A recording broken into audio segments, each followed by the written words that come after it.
Hey guys, I just want to thank Pastor Stephen for the opportunity to do this. I really miss our Sunday mornings.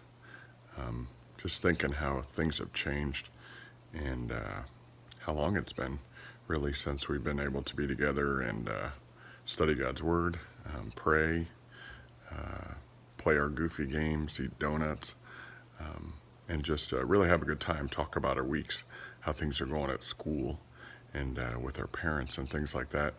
And I just miss that. I know I got my kids here and I get to do that with them, and I really enjoy that. But I do miss our time together. Boy, a lot of things have changed. I think of the last time that we got together and talked, and it was about the pandemic, and so kind of what we thought, kind of what was going on, maybe even what we thought was going to happen in the future, and now we're kind of living it. So I know it won't be too much longer, and we will have the opportunity to get back together. It might not look the same, but I know we'll get to do that again, and we'll get to study God's Word. A couple days ago, it actually was on my Pinterest.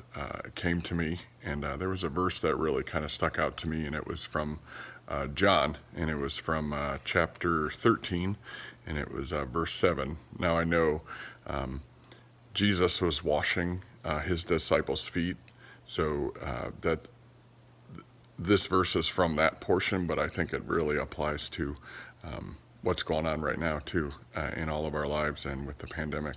So again, it's from John chapter 13, and it's verse 7, and it says, "So Jesus replied, 'You do not realize now what I am doing, but later you will understand.'"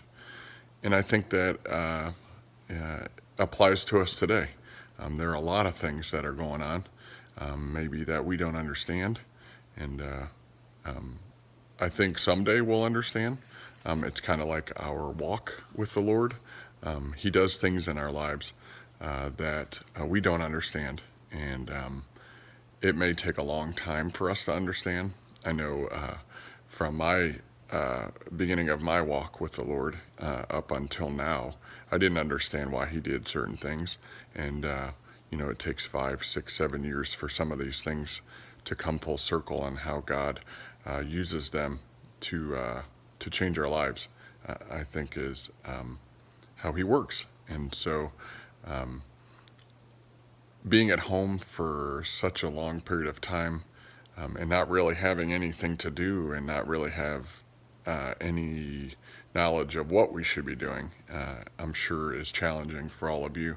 I know you have your work for school, and maybe you are able to get together with a friend here and there. I'm not sure how your parents are dealing with this, but I just encourage you and give it to the Lord. As silly as it sounds in your head, to just pray about it. Pray about every single thing that you have anxiety about, you have concern about. I just give it to the Lord. Just allow Him to know. He obviously knows what you're thinking, but I think sometimes when you verbalize it either in your head or even praying out loud, it kind of it can give you peace. So I just ask, give all these concerns and these things to the Lord, and He's there. He'll meet you there. He'll meet you where you are, and He'll work those kind of things out in your life. So I just again, thanks for Pastor Stephen for asking me to do this. You guys enjoy what he's doing with his technologies, and it's so cool. I sit back and listen to my kids all laughing. They got their headphones on and they're snickering as to what you guys are doing. So it's pretty cool. So I hope you guys have a good week. I've been thinking and praying for you since all this started, and we'll continue to do that. And I hope you'll do the same for each other and for me, for Stephen, Pastor Stephen, and even your families. So I guess have a good day, have a good evening, and hopefully we'll see you soon. All right, bye-bye.